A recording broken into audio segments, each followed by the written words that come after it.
Jelle Klaasen, one of 7 world champions in action tonight. A couple of world champions in commentary as well. Dennis Priestley, John Parr, alongside our own Stuart Pike. Yes, thanks, Dave. A duo of darting world champs. Good to have them both here in commentary. For Ian White, well, he has to win at 5-2 or better to stay interested, mathematically, to stay in the Grand Slam. It's a big, big ask, because even if he does win well, he's relying on the result of the Adams-Beaton game going heavily in his favour. Jelle Klaasen won 1-5-4, lost 1-5-4. If he wins, he isn't yet guaranteed a place in the knockout stages, but a big win for the Dutchman, and he is almost there. Dennis, you were saying just a moment or two ago that big surprise, or one of the surprises for you at this Grand Slam, is the fact that Ian White yet to register a win. Yeah, very surprised. His form's been really, really good over the last couple of months. So, my fellow commentators have been telling me, John. Doesn't happen very often, John. Two world champions of the same year. 60. Right next to each other, yeah. Yeah. I wonder who would have won. 1994. Yeah. Well, yeah, I know who won in '97. Well, we had a little match on my birthday, and you didn't treat me right. Oh, right. That was Circus Tavern, wasn't it? Yeah. If I remember right, Phil played Richie Burnett. 93. That's correct, yeah. Anyway. You've enjoyed some great games. I remember one at the Circus Tavern, a Players' Championship final when John Park was winning 5-0. Dennis, 96. What happened? Well, we had a break, and I looked out in the crowd, and there's the placard up there, taxi for Priestley, 5-0 down. I'll let John carry on with the rest of it. You don't deserve this. Yeah, it was Dennis who carried on with the rest of it. Confirming it was 6-5 to Priestley. Oh, happy times. And they do tell me on internet betting I was 1,000 to 1. 94. As long as Mrs. P had £1. Oh, I don't think at that particular time me and Jenny couldn't even turn the computer on, so I don't think there was much chance of that. Well, disappointing start from both. 65. There will be nerves because there's so much at stake. One or both could yet be going home. 99. Yeah, there's so many twists and scenarios, isn't there? Seems unusual. One could beat the other here and still not qualify. Another one of those would be useful. Well, how about this from absolutely nowhere? 140. That'll always make you nervy if you're Klaasen watching that. He's gone for double 18. Well, double 9. 37. Squandered opportunity, kind of got off the hook there, and a big scare for me and got him, I guess. A big chance here for White. Klaasen can ill afford to be off kilter when it comes to his doubles tonight. He's got the second chance anyway. 18. They both had 18 darts so far. Well, it doesn't really matter. Only one that matters. That one. It always feels good when you, even if you have that bad trouble there, you eventually hold your throw and you get away with it. It's, you get a few, you feel better. Well, great to see you, Dennis. A lot of Sky Sports darts viewers will be curious, I'm sure, to know what you're up to these days. Well, you know, as people who follow darts, I retired competitively about 18 months ago, and I just do, you know, challenge matches, exhibition games, anything. What, you know, well, not anything, but I mean, bookmaking, opening bookmaking shops, which is quite fun. You know, you play the punters. Greatly in demand on the exhibition circuit. It's not for me darts. I think it must just to just to see an old champ, I suppose. Yeah, I miss playing cribbage with you, Dennis. I actually miss playing on the circuit. Yeah. Was it a tough decision for you to finally say that's it? No, it wasn't, to be honest. 140. I paid me entry money one weekend in May of last year, and I got one Saturday morning and said, oh, I didn't fancy going, you know. So for a Yorkshireman to throw £105 entry fee away, it was I think it was telling me something. Well, I can tell it's still hurting, isn't it? Oh, not at all. Not too good an effort here. 164. And you require 121. Nice chance here for Ian to level it up. Well, neither of them at the races at the moment. Well, double 14 will be a beauty. Good darts there. That might get it going. Yeah. And he almost had the 160 out the first leg, so his scoring not so good, but his finishing seems to be right on. It would have done if he'd have took that 160. Or the next turn, I guess. Yeah. There was that. Maybe the second time that White's appeared in the Grand Slam. Didn't qualify from the group on his first appearance back in 2011. You played in just the one, Dennis. I did the very first one, Stuart.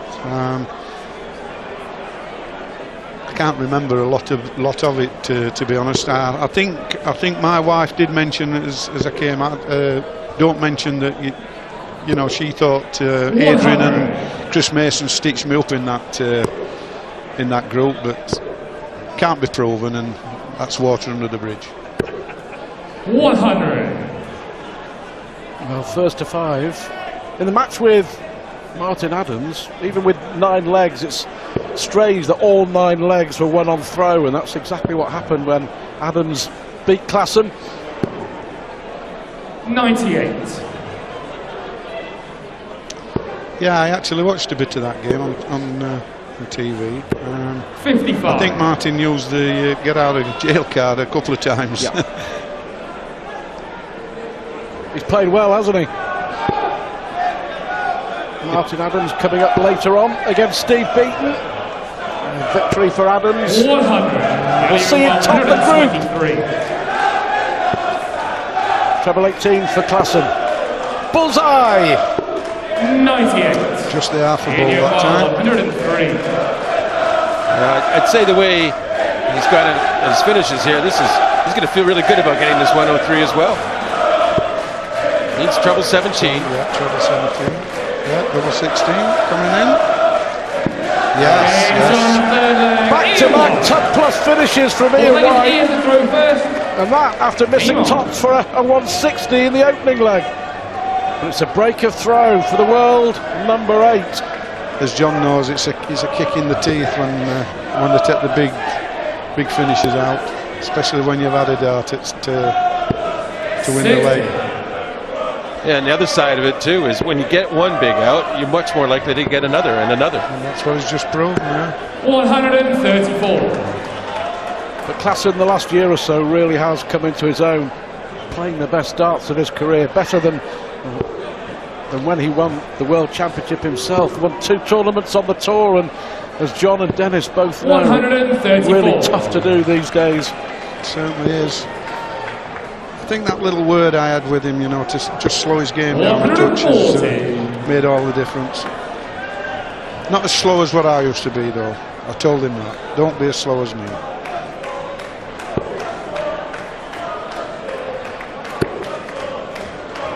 All about styles, isn't it? Everybody has their own. That's true. If we were all had the same styles, it'd be a boring game. 60. Desperate to break back. Reminding you, Ian White, 5-2 or better keeps him interested. And then he's relying on Martin Adams to convincingly take care of Steve Beaton. 100. All permutations still possible in Group B.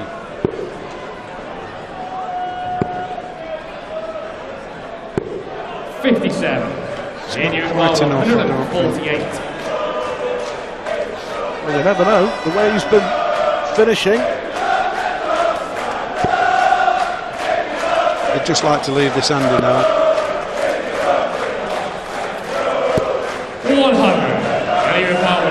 feel here that Klaasen has to get this. No, he hasn't. Yeah, pretty good effort, but not good enough when you don't get a shot for the double. What's Ian's preference here then? Is it 8 double top or is it 16 16s? It's 16. That's where he likes to be. Yeah. Double 16 for 3-1. Always. Game's on the full. Did you see the flag shaking when it was? Taking to yellow and throw first. Game on. That's great darts at double when you think he's, you know, he's got three legs on the board and only had 4 darts at a double. Well, now all the pressure is on Jelle Klaasen here. He could be eliminated. This is how it stands at the moment. But it's advantage Ian White. 180.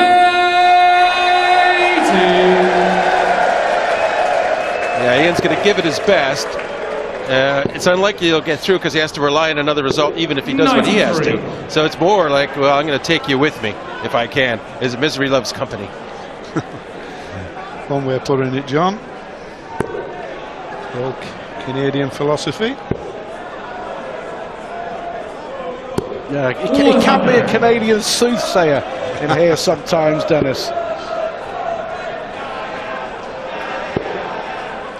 But for Jelle Klaasen, this 59. is not going according to the script. Ian White wins 5-1. He's still in the tournament, but he knocks Jelle Klaasen out.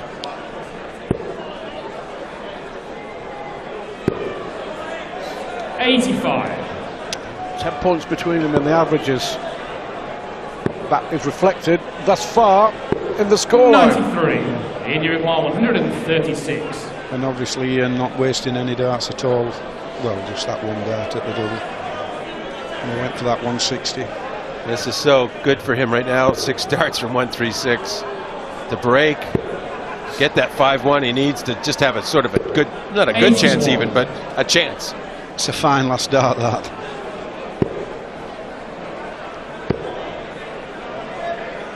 Well, nothing happened for Klaasen here. In Uruguay, 55.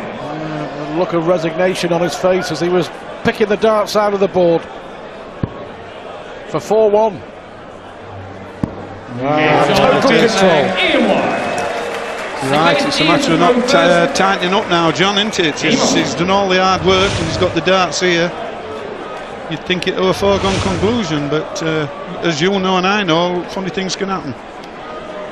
Well, I think he's past that point in his career where he'd be tightening up at this stage. I think it's more a case of will Klaasen maybe pour it on and just stay alive, because it's his tournament on the line here now. It's Klaasen trying to fight to survive. Yes, that's one way of looking at it. 93.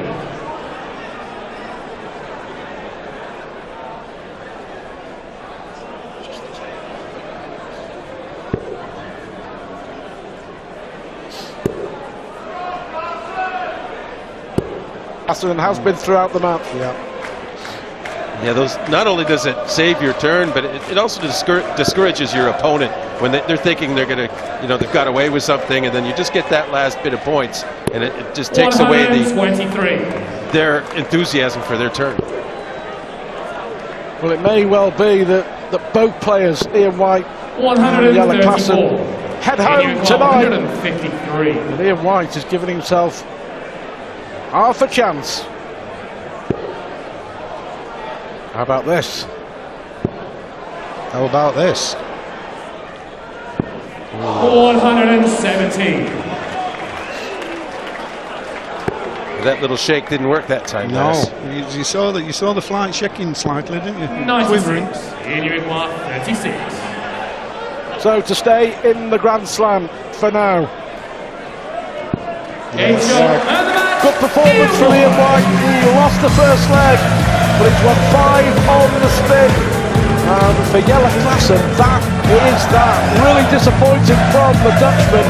And Ian White, 2 top-class finishes and hitting the big scores when he needed to. So this is how it looks in Group B. Jelle Klaasen